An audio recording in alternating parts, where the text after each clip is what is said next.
Hi friends, ನಾನು ನಿಮ್ಮ friend Vijayalakshmi Koti. ಇಂದು ನಾವು ಲೇಬರ್ ಲಾ 2ನಲ್ಲಿರುವಂತಹ ದ ಮೆಟರ್ನಿಟಿ ಬೆನಿಫಿಟ್ ಆ್ಯಕ್ಟ್ 1961 ಎನ್ನುವುದರ ಬಗ್ಗೆ ಡಿಸ್ಕಷನ್ ಮಾಡೋಣ. ದ ಮೆಟರ್ನಿಟಿ ಬೆನಿಫಿಟ್ ಆ್ಯಕ್ಟ್ 1961 ಕನ್ನಡದಲ್ಲಿ ಹೆರಿಗೆ ಅಥವಾ ಪ್ರಸೂತಿಕ ಸೌಕರ್ಯಗಳ ಅಧಿನಿಯಮ 1961 ಅಂತ ಕರೀತಾರೆ. ಈ ಆ್ಯಕ್ಟು ಪ್ರಶ್ನೆ ಪತ್ರಿಕೆಗೆ ತುಂಬ ಇಂಪಾರ್ಟೆಂಟ್ ಆದಂತಹ ಆ್ಯಕ್ಟು. ಇದನ್ನು 10 ಮಾರ್ಕ್ಸಿಗೂ ಕೇಳಿದ್ದಾರೆ, 6 ಮಾರ್ಕ್ಸಿಗೂ ಕೇಳಿದ್ದಾರೆ. ಅದನ್ನು ನೀವು ಕ್ವಶನ್ ಪೇಪರ್ನಲ್ಲಿ ನೋಡ್ಬೋದು. ಪ್ರಸೂತಿಕ ಸೌಕರ್ಯಗಳ ಅಧಿನಿಯಮ 1961. ಈ ಅಧಿನಿಯಮ ಏನು ಹೇಳುತ್ತೆ ಅಂತಂದ್ರೆ, ಭಾರತದ ಸಂವಿಧಾನದ ಭಾಗ 4 ರಾಜ್ಯ ನಿರ್ದೇಶಕ ತತ್ವದ ಅಡಿ ವಿಧಿ 42 ಅನುಸಾರ ಹೆರಿಗೆಯ ಸೌಲಭ್ಯ ಅಧಿನಿಯಮ 1961 ಏನು ಮಾಡಿದ್ರು, ಅಧಿನಿಯಮಗೊಳಿಸಿದ್ರು ಅಂತ ನಾವು ಕಾಣ್ಬೋದು. ಹೌದು, ಈ ಕಾಯ್ದೆಯನ್ನು ಯಾಕೆ ತೊಗೊಂಬಂದರು ಅನ್ನೋದು, ಅದರ ಉದ್ದೇಶ, ವ್ಯಾಪ್ತಿ ಮತ್ತು ಗುರಿಯನ್ನು ನಾವು ನೋಡ್ಬೋದು. ಅದ್ರ ಉದ್ದೇಶ ಮತ್ತು ಗುರಿ ಏನಾಗೈತಿ ಅಂತಂದ್ರೆ, ಈಗ ನೌಕರಿ ಮಾಡುತ್ತಿರುವ ಮಹಿಳೆಯರು ಏನಿರ್ತಾರಲ್ಲ, ಅವರ ಆರೈಕೆ ಮತ್ತು ಆಕೆಯ ಮಗುವಿನ ಸಂಪೂರ್ಣ ಮತ್ತು ಆರೋಗ್ಯಕರ ನಿರ್ವಹಣೆಗೆ ಏನು ಮಾಡಬೇಕಾಗುತ್ತೆ, ಅವರು ಕಾಪಾಡಬೇಕಾಗುತ್ತೆ. ಮತ್ತು ಅದ್ರ ಜೊತೆಗೆ ತಾಯ್ತನದ ಗೌರವವನ್ನು ಕೂಡ ಅವರು ರಕ್ಷಣೆ ಮಾಡಬೇಕಾಗುತ್ತೆ. ಆ ಕಾರಣಕ್ಕಾಗಿ ಇದನ್ನು ಜಾರಿಗೆ ತೊಗೊಂಬಂದಾರ ಅಂತ ನಾವು ನೋಡ್ಬೋದು. ಅದ್ರ ಜೊತೆಗೆ ಕಾರ್ಖಾನೆ, ಗಣಿಗಾರಿಕೆ ಮತ್ತು ತೋಟಗಾರಿಕೆಯಲ್ಲಿ ನೇಮಕಗೊಂಡಂತಹ ಮಹಿಳೆಯರಿಗೆ, ಅಂದರೆ ಮಹಿಳಾ ನೌಕರರು ಏನಿರ್ತಾರಲ್ಲ, ಅವರಿಗೆ ಸಾಮಾಜಿಕ ನ್ಯಾಯವನ್ನು ಒದಗಿಸುವುದ ಉದ್ದೇಶವನ್ನು ಹೊಂದೈತಿ. ಇದ್ರ ಜೊತೆಗೆ ಮಗುವಿನ ಜನನಕ್ಕೆ ಮುಂಚಿತವಾಗಿ ಮತ್ತು ಆನಂತರ ಅವಧಿಯೊಳಗೇನು ಉದ್ಯಮಗಳಲ್ಲಿ ಮಹಿಳೆಯರು ಕೆಲಸ ಮಾಡ್ತಿರ್ತಾರಲ್ಲ, ಆ ಉದ್ಯೋಗವನ್ನು ಕ್ರಮಬದ್ಧಗೊಳಿಸಬೇಕು ಅನ್ನೋದು ಇದರ ಉದ್ದೇಶ ಮತ್ತು ಗುರಿಯಾಗೈತಿ. ಪ್ರಸೂತಿಕ ಸೌಕರ್ಯಗಳು ಏನಿರ್ತಾವಲ್ಲ, ಅವುಗಳನ್ನು ಉಪಬಂಧಗಳನ್ನಾಗಿ ಮಾಡಿ ಅವುಗಳು ಉಪಯೋಗವಾಗುವ ರೀತಿಯಲ್ಲಿ ನಿರ್ವಹಣೆ ಮಾಡುವುದು ಈ ಕಾಯ್ದೆಯ ಉದ್ದೇಶ ಆಗೈತಿ. ಇದ್ರ ಜೊತೆಗೆ ಈ ಅಧಿನಿಯಮದ ಕಲಮು 1 ಮತ್ತು ಉಪಕಲಮು 2 ಪ್ರಕಾರ ಭಾರತದಾದ್ಯಂತ ಇದು ಏನೈತಿ, ವ್ಯಾಪ್ತಿಯನ್ನು ಹೊಂದೈತಿ ಅಂತ ಹೇಳ್ಬೋದು. ಸರ್ಕಾರ ಅಧಿಕೃತ ರಾಜ್ಯಪತ್ರದಲ್ಲಿ ಹೊರಡಿಸಿದ ಅಧಿಸೂಚನೆಯಿಂದಾಗಿ, ಅಂದರೆ ಅಧಿಸೂಚನೆ ಯಾವತ್ತು ಹೊರಡಿಸ್ತಾರಲ್ಲ ಆ ದಿನಾಂಕದಿಂದ ಕೇಂದ್ರ ಸರ್ಕಾರದಲ್ಲಿ ನೇಮಕ ಆದಂತಹ ಗಣಿಗಳು, ಉದ್ಯಮಗಳು ಏನಿರ್ತಾವಲ್ಲ, ಅಲ್ಲೆಲ್ಲ ಇದನ್ನು ಅನ್ವಯ ಮಾಡಬೇಕು ಅಂತ ಹೇಳ್ತಾರೆ. ಇದ್ರ ಜೊತೆಗೆ ರಾಜ್ಯ ಸರ್ಕಾರದಿಂದ ಬರುವ ರಾಜ್ಯದ ಉದ್ಯಮಗಳಿಗೆ ಸಂಬಂಧಿಸಿದಂತೆಯೂ ಏನು ಮಾಡಬೇಕಾಗುತ್ತೆ, ಇದನ್ನು ಜಾರಿಗೆಗೊಳಿಸಬೇಕು ಅಂತಂದು ಹೇಳ್ತಾರೆ. ಇದರ ಉದ್ದೇಶ ಮತ್ತು ಗುರಿಯ ಈ ರೀತಿಯಾಗಿರ್ತಾವೆ. ಇದ್ರ ಜೊತೆಗೆ ಈ ಅಧಿನಿಯಮನ ಎಲ್ಲೆಲ್ಲಿ ಅನ್ವಯ ಮಾಡಬೇಕಾಗುತ್ತಾ ಅನ್ನೋದು ಕಲಮು 2 ಹೇಳುತ್ತೆ. ಪ್ರಥಮ ಬಾರಿ ಏನು ಮಾಡ್ತಾರೆ, ಸರ್ಕಾರಕ್ಕೆ ಸೇರಿದ ಕಾರ್ಖಾನೆ, ಗಣಿಗಾರಿಕೆ, ತೋಟಗಾರಿಕೆ ಏನಿರ್ತಾವಲ್ಲ ಉದ್ಯಮಗಳು, ಇಂತಹ ಉದ್ಯಮಗಳಿಗೆ ಏನು ಮಾಡ್ತಾರೆ, ಇದನ್ನು ಅಡ್ಯಾಪ್ಟ್ ಮಾಡ್ತಾರೆ. ಇದ್ರ ಜೊತೆಗೆ ಕುದುರೆ ಸವಾರಿ, ದಂಬರಾಟ, ಇತರ ನಿರ್ವಹಣೆ ಪ್ರದರ್ಶನಗಳು ಏನಿರ್ತಾವಲ್ಲ, ಅಂದ್ರೆ ಮನರಂಜನೆಯ ಪ್ರದರ್ಶನಗಳಿಗೆ ನೇಮಕವಾದಂತಹ ವ್ಯಕ್ತಿಗಳು ಏನಿರ್ತಾರಲ್ಲ, ಅಂತಹ ಉದ್ಯಮಗಳಿಗೂ ಇದನ್ನು ಅನ್ವಯ ಮಾಡಬೇಕು ಅಂತ ಹೇಳ್ತಾರೆ. ಇದ್ರ ಜೊತೆಗೆ ರಾಜ್ಯದಲ್ಲಿರುವ ಮಳಿಗೆಗಳು ಮತ್ತು ಉದ್ಯಮಗಳು ಏನಿರ್ತಾವಲ್ಲ, ಅಲ್ಲಿ ಕೂಡ ಇದನ್ನು ಅನ್ವಯ ಮಾಡಬೇಕು. ಅದ್ರ ಜೊತೆಗೆ ಈ ಪ್ರಸ್ತುತ ಜಾರಿಯಲ್ಲಿರುವಂತಹ ಕಾನೂನುಗಳು ಏನಾದರೂ ಬಂದಿದ್ದು ಅಂತಂದ್ರೆ ಅಲ್ಲಿನೂ ಇದರ ವ್ಯಾಪ್ತಿ ಅನ್ವಯ ಆಗುತ್ತಾ ಅನ್ನೋದು ಹೇಳ್ತಾರೆ. ಈ 2 ಪಾಯಿಂಟ್ಗಳ ಜೊತೆ ಈ ಅಧಿನಿಯಮದ ಕಲಮು 5A 5B, ಅಂದ್ರೆ 5A ಏನು ಹೇಳುತ್ತೆ ಅಂದ್ರೆ ಮುಂದುವರೆದ ಪಾವತಿ ಬಗ್ಗೆ ಹೇಳುತ್ತೆ. 5B ಏನು ಹೇಳುತ್ತೆ ಅಂದ್ರೆ ಕೆಲವು ಪ್ರಕರಣಗಳಲ್ಲಿ ಪ್ರಸೂತಿಕ ಸೌಕರ್ಯಗಳ ಪಾವತಿ ಬಗ್ಗೆ ಹೇಳುತ್ತೆ. ಈ 2 ನಿಯಮಗಳನ್ನು ಅಳವಡಿಸಿದ ಮೇಲೆ ಪ್ರಸ್ತುತ ನೌಕರರ ರಾಜ್ಯ ವಿಮಾ ಅಧಿನಿಯಮ 1942 ಅನ್ವಯವಾಗಿದ್ದರೂ ಆ ಉದ್ಯಮಕ್ಕೆ ಇವು ಏನು ಮಾಡಬೇಕು, ಮುಂದುವರಿತಿರಬೇಕು ಅಂತ ಹೇಳ್ತಾರೆ. ಯಾಕೆ ಹೇಳ್ತಾರೆ ಅಂದ್ರೆ, ನೌಕರರ ರಾಜ್ಯ ವಿಮಾ ಅಧಿನಿಯಮ 1948 ಇದು ಆಲ್ರೆಡಿ ಅವರಿಗೆ ವಿಮೆಯನ್ನು ನೀಡುವಾಗೂ ಯಾಕೆ ನಾವು ಇವನ್ನ ಅಡಾಪ್ಟ್ ಮಾಡಬೇಕು ಅಂತಂದ್ರೆ, ಪ್ರತಿಯೊಬ್ಬ ಮಹಿಳೆಗೂ ಸಾಮಾಜಿಕ ನ್ಯಾಯವನ್ನು ನೀಡಬೇಕು ಅನ್ನೋ ಒಂದೇ ಉದ್ದೇಶಕ್ಕಾಗಿ ಅದನ್ನೇನು ಮಾಡಬೇಕು, ಅಡಾಪ್ಟ್ ಮಾಡಬೇಕು ಅನ್ನೋದ್ರ ಬಗ್ಗೆ ತಿಳಿಸ್ಕೊಡ್ತಾರೆ. ನೆಕ್ಸ್ಟು ಇದ್ರೊಳಗೆ ಕೆಲವೊಂದಿಷ್ಟು ಕಲಮುಗಳು ಬರ್ತಾವೆ. ಅಂದ್ರೆ ಅಧಿನಿಯಮದ ಅಡಿ ಲಭ್ಯವಿರುವ ಸೌಕರ್ಯಗಳು, ಯಾವ್ಯಾವ ಸೌಕರ್ಯಗಳು ಲಭ್ಯ ಅದಾವು ಮಹಿಳೆಯರಿಗೆ, ಅಂದರೆ ಗರ್ಭಿಣಿ ಮಹಿಳೆಯರಿಗೆ ಲಭ್ಯವಿದಾವು ಅನ್ನೋದು ಇಲ್ಲಿ ಬರುವಂತಹ ಸೌಕರ್ಯಗಳನ್ನು ನಾವು ಈ ಕಾಯ್ದೆಯಲ್ಲಿ ನಾವು ಕಾಣ್ಬೋದು. ಕಲಮು 4 ಅಡಿ ಕೆಲವು ಅವಧಿಗಳ ಕಾಲಾವಧಿಯಲ್ಲಿ ಕೆಲಸದ ನಿಷೇಧ ಹೇಳುತ್ತೆ. ಯಾವ ರೀತಿ ನಿಷೇಧವನ್ನು ಹೇಳುತ್ತಾ ಅಂತಂದ್ರೆ, ಈಗ ಒಬ್ಬ ಕಾರ್ಖಾನೆ ಒಳಗೆ ಆಯಿತು, ಯಾವುದೋ ಉದ್ಯಮದಲ್ಲಾಯಿತು, ಉದ್ಯೋಗದಾತ ಇರ್ತಾನೆ. ಅವಳು ಒಬ್ಬ ಮಹಿಳೆ ನೌಕರಳಾಗಿ ಬಂದಿದ್ಲು ಅಂತಂದ್ರೆ ಕೆಲಸ ಮಾಡೋಕೆ ಅಲ್ಲಿ ಬಂದಿದ್ರು ಅಂದ್ರೆ ಅವಳು ಏನಾದರೂ ಪ್ರೆಗ್ನೆಂಟ್ ಇದ್ಲಂದ್ರೆ ಅಥವಾ ಗರ್ಭಪಾತ ಅಂದ್ರೆ ಆಪರೇಷನ್ ಆಗಿತ್ತು ಅಂತಂದ್ರೆ ಅಥವಾ ರಕ್ತದ ಸ್ರಾವ ಆಗಿತ್ತು ಅಂತಂದ್ರೆ ಆ ಸಂದರ್ಭದೊಳಗೆ ಅವಳಿಗೆ ಏನು ಮಾಡಬೇಕು, 6 ವಾರಗಳ ಅವಧಿಯಲ್ಲಿ ಉದ್ಯಮದ ನೇಮಕಾತಿ ಮಾಡ್ಕೋಬಾರ್ದು ಅಂತ ಹೇಳ್ತಾರೆ. 6 ವಾರ ಅಂದ್ರೆ 1.5 ತಿಂಗಳು ಅವಳನ್ನು ಏನು ಮಾಡ್ಬೋದು, ಉದ್ಯೋಗದಲ್ಲಿ ನೇಮಕ ಮಾಡ್ಕೋಬಾರ್ದು ಅನ್ನೋದನ್ನು ಈ ಕಲಮು 4ರಲ್ಲಿ ತಿಳಿಸ್ಕೊಡ್ತಾರೆ. ಕಲಮು 5 ಪ್ರಸೂತಿಕ ಸೌಕರ್ಯದ ಪಾವತಿಗೆ ಹಕ್ಕು, ಯಾವ ರೀತಿ ಹಕ್ಕನ್ನು ಮಹಿಳೆ ಪಡಿತಾಳ ಅಂತನ್ನೋದು ಕಲಮು 5 ನಾವು ಕಾಣ್ಬೋದು. ಪ್ರತಿಯೊಬ್ಬ ನೌಕರ ಮಹಿಳೆ ಏನಿರ್ತಾರಲ್ಲ ಅವರು ತಮ್ಮ ಪ್ರೆಗ್ನೆಂಟ್ ಟೈಮ್ ಒಳಗೆ ಏನು ಮಾಡಬೇಕು, ಗೈರು ಹಾಜರು ಆದರು ಅಂತಂದ್ರೆ ಅಂತಹ ಅವಧಿ ಒಳಗೆ ಅವರು ಏನು ಸರಾಸರಿ ಆದಂತಹ ದೈನಂದಿನ ವೇತನ ಏನಿರುತ್ತಲ್ಲ ಆ ವೇತನದ ಜೊತೆಗೆ ರಜೆಯನ್ನು ಪಡೆಯಬಹುದು ಅನ್ನೋದನ್ನು ತಿಳಿಸ್ಕೊಡ್ತಾರೆ. ಈ ರೀತಿ ರಜೆಯನ್ನು ಪಡೆಯೋಕ್ಕಿಂತ ಮುಂಚೆ ಅಂದ್ರೆ ಅವಳು 80 ದಿನಗಳ ಕಾಲ ಆ ಉದ್ಯಮದಲ್ಲಿ ಕೆಲಸವನ್ನು ನಿರ್ವಹಿಸಿರ್ಬೇಕು. ಅವರು ನಿರ್ವಹಿಸಿದಾಗ ಮಾತ್ರ ಅವಳಿಗೆ ಏನಾಗುತ್ತೆ, ಇಂತಹ ರಜೆಯನ್ನು ನೀಡಬಹುದು. ಅದು ಅವಳಿಗೆ ವೇತನದ ಜೊತೆಗೆ ರಜೆಯನ್ನು ನೀಡಬಹುದು. ಇದು ಎಲ್ಲಿವರೆಗೆ ಇರುತ್ತೆ ಈ ರೀತಿ ಸೌಲಭ್ಯ ಅಂತಂದ್ರೆ ಅವಳು ಪ್ರಸೂತಿಕ ಸೌಕರ್ಯದ ಗರಿಷ್ಠ 26 ವಾರಗಳು ಮಾತ್ರ ಏನಾಗುತ್ತೆ ಇದಕ್ಕೆ ಅರ್ಹಳಾಗಿರ್ತಾಳ ಅಂತ ಹೇಳ್ಬೋದು. ಇದನ್ನು AIB ಎಕ್ಸಾಮಲ್ಲಿ ಕೂಡ ಕೇಳಿದ್ದಾರೆ. ನೆಕ್ಸ್ಟ್ ಕಲಮು 5A ಮುಂದುವರೆದ ಪಾವತಿ ಅಂತಂದ್ರೆ ಯಾವ ರೀತಿ ಇರುತ್ತೆ ಅಂತಂದ್ರೆ ಮಹಿಳಾ ನೌಕರರು ಏನಿರ್ತಾರಲ್ಲ ಅವರು ಕಾರ್ಖಾನೆ ಅಥವಾ ಉದ್ಯಮಗಳಲ್ಲಿ ನೌಕರರ ರಾಜ್ಯ ವಿಮಾ ಅಧಿನಿಯಮದ ಅಡಿ 1948 ಅನ್ವಯವಾದರೂ ಸಹ ಆಕೆ ಏನು ಮಾಡ್ತಾಳೆ, ಆ ಅಧಿನಿಯಮದ ಕಲಮು 50 ಅಡಿ ಪ್ರಸೂತಿಕ ಸೌಕರ್ಯ ಸಿಗುವವರೆಗೂ ಏನು ಮಾಡ್ಬೋದು, ಅವಳು ಮುಂದುವರೆಯಬಹುದು ಅಂತ ಹೇಳ್ತಾರೆ. ಈ ರೀತಿಯಾಗಿ ಮುಂದುವರೆದ ಪಾವತಿಯನ್ನು ನಾವು ಕಾಣ್ಬೋದು.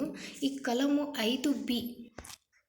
5B ಒಳಗೆ ಏನಾಗುತ್ತೆ ಅಂದ್ರೆ ಕೆಲವು ಪ್ರಕರಣಗಳಲ್ಲಿ ಪ್ರಸೂತಿಕ ಸೌಕರ್ಯದ ಪಾವತಿ ಅಂತ ಹೇಳ್ತಾರೆ. ಅಂದರೆ ಕೆಲವೊಂದು ಸಂದರ್ಭದಲ್ಲಿ ಕೊಡಬಾರ್ದು ಅಂತ ಇರುತ್ತೆ, ಇದ್ದಾಗ ಏನಾಗುತ್ತೆ ಆದರೂ ಕೆಲವೊಂದು ಸಂದರ್ಭದಲ್ಲಿ ಪಾವತಿ ಮಾಡಲೇಬೇಕು ಅನ್ನೋದನ್ನು ಈ ಅಧಿನಿಯಮ ಅಂದರೆ ಈ ಕಲಮು ಹೇಳುತ್ತೆ. ಈ ಅಧಿನಿಯಮದ ಈ ಕಲಮು ಹೇಳುತ್ತೆ. ಕಲಮು 5B ನೌಕರರು ರಾಜ್ಯ ವಿಮಾ ಅಧಿನಿಯಮ 1948 ಕಾರ್ಖಾನೆಗಳಿಗೆ ಅನ್ವಯವಾದರೂ ಕೂಡ ಅಂದ್ರೆ ಈಗ ಕಾರ್ಖಾನೆಗಳಿಗೆ ನೌಕರರ ರಾಜ್ಯ ವಿಮಾ ಅಧಿನಿಯಮ ಅನ್ವಯವಾಗಿದ್ದರೂ ಕೂಡ ಅಂತಹ ಸಂದರ್ಭದಲ್ಲೂ ಪ್ರಸೂತಿಕ ಸೌಕರ್ಯಗಳನ್ನು ಏನು ಮಾಡಬೇಕು, ನೀಡಬೇಕು ಅನ್ನೋದು ಹೇಳ್ತಾರೆ.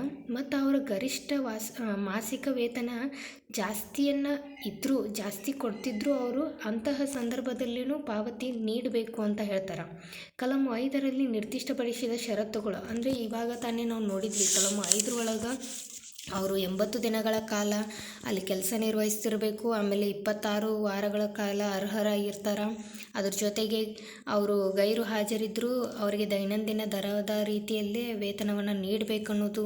ಅದ್ರ ಜೊತೆಗೆ ಅವರು 80 ದಿನಗಳ ಕಾಲ ಅಲ್ಲೇನಾದರೂ ಕೆಲಸ ಮಾಡದೇ ಇದ್ದರೆ ಅವರು ಅರ್ಹತೆಯನ್ನು ಪಡೆದಿರಲ್ಲ ಅನ್ನೋದ್ರ ಬಗ್ಗೆ ನಾವು ನೋಡಿದ್ವಿ.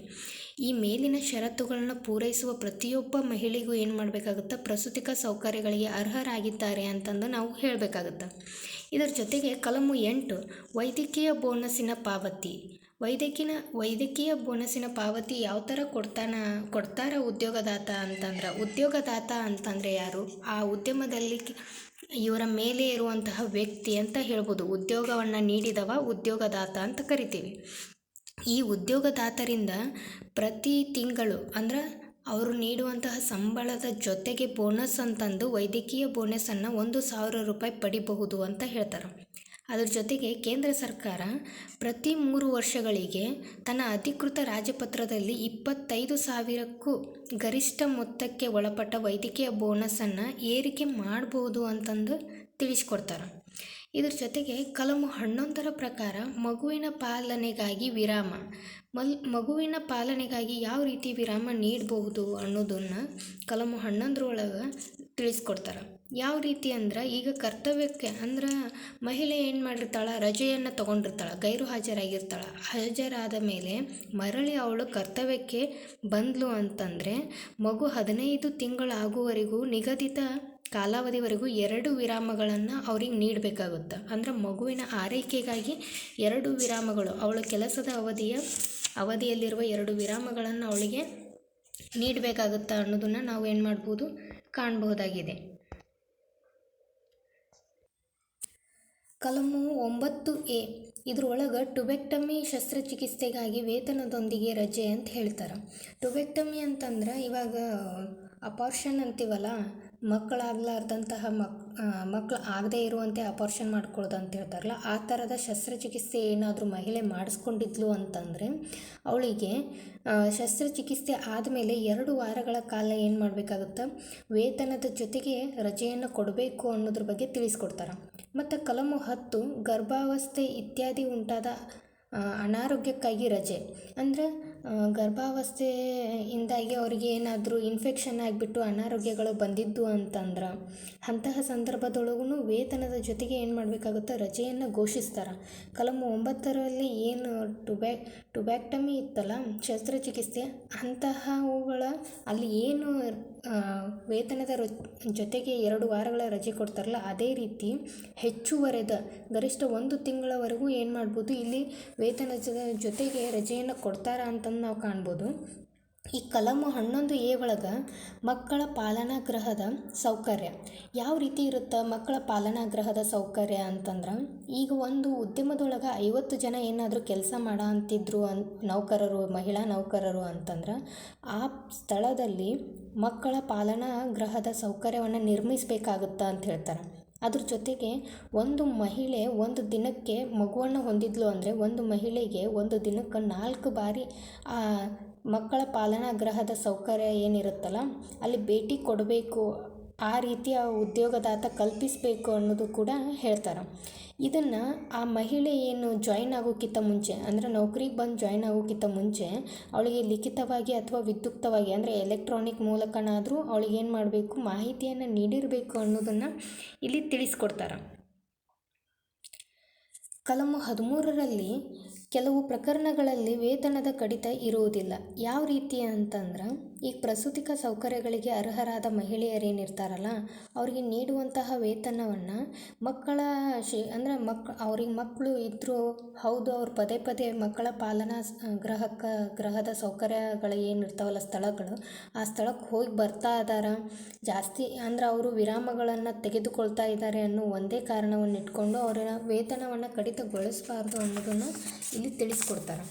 ಇನ್ನು ಕಲಮು 14ರೊಳಗೆ ನಿರೀಕ್ಷಕರ ನೇಮಕವನ್ನು ಯಾಕೆ ಮಾಡ್ತಾರ ಅಂತಂದರೆ, ಆ ಉದ್ಯಮದಲ್ಲಿ ಅವರಿಗೆ ಕರ್ತವ್ಯವನ್ನು ನಿರ್ವಹಿಸಬೇಕು. ಯಾವ ರೀತಿ ಅಂತಂದರೆ, ಈ ಅಧಿನಿಯಮದ ಅಡಿಯಲ್ಲಿ ಸರಿಯಾಗಿ ನಿರ್ವಹಣೆ ಆಗ್ತಾ ಇದೆಯೋ ಇಲ್ಲೋ ಅನ್ನೋದನ್ನು ನೋಡಿಕೊಳ್ಳೋ ಸಲುವಾಗಿ ನಿರೀಕ್ಷಕರನ್ನು ನೇಮಕ ಮಾಡಲಾಗುತ್ತೆ.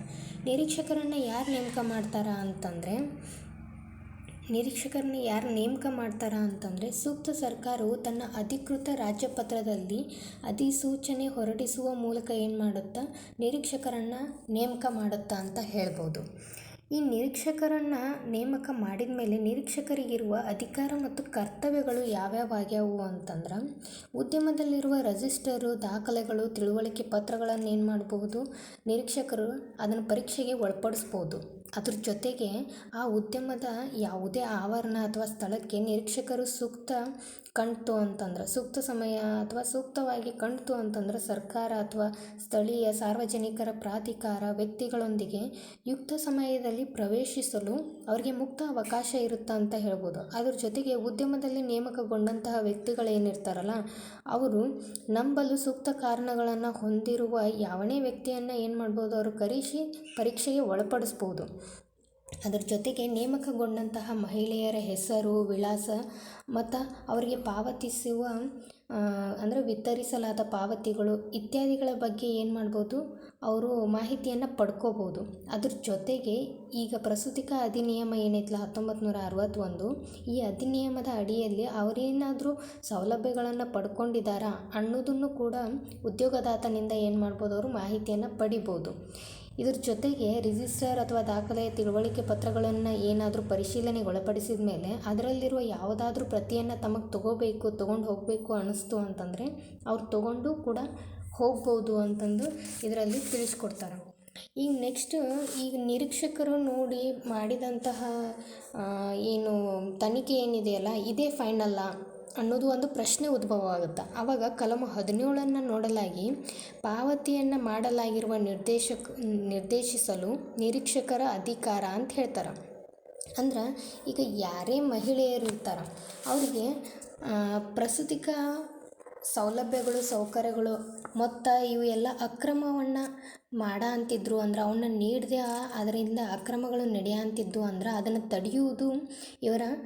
ತಡೆಯುವ ಸಲುವಾಗಿ ಮತ್ತು ಈಗ ಉದ್ಯೋಗದಾತ ನೀಡಿದಂತಹ ಏನಾದರೂ ಗೈರು ಹಾಜರಿಗಳು ಅವು ಏನಿರ್ತಾವಲ್ಲ ಆ ಸಮಯದಲ್ಲಿ ಅವಳಿಗೆ ಕೊಡಲಿಲ್ಲ ಅಂದ್ರೆ ಈ ಎರಡೂ ಸಂದರ್ಭದಲ್ಲಿ ಅಂದರೆ ಯಾವ ರೀತಿ ಅಂತಂದ್ರೆ ಪ್ರಸೂತಿಕ ಸೌಕರ್ಯಗಳನ್ನು ಆ ಮಹಿಳೆಗೆ ಕರೆಕ್ಟಾಗಿ ನೀಡದೇ ಇದ್ದರೆ ಮತ್ತು ಅವಳಿಗೆ ಗೈರು ಹಾಜರುಗಳನ್ನ ನೀಡದೇ ಇದ್ದರೆ ಸತತವಾಗಿ ಕೆಲಸವನ್ನು ಮಾಡಿಸ್ಕೋತಾ ಇದ್ದರು ಅಂತಂದರೆ ನಿರೀಕ್ಷಕರಿಗೆ ಆ ಮಹಿಳೆ ಏನು ಮಾಡ್ಬೋದು, ಒಂದು ದೂರನ್ನು ನೀಡಬಹುದು ಅಂತ ಹೇಳುತ್ತೆ.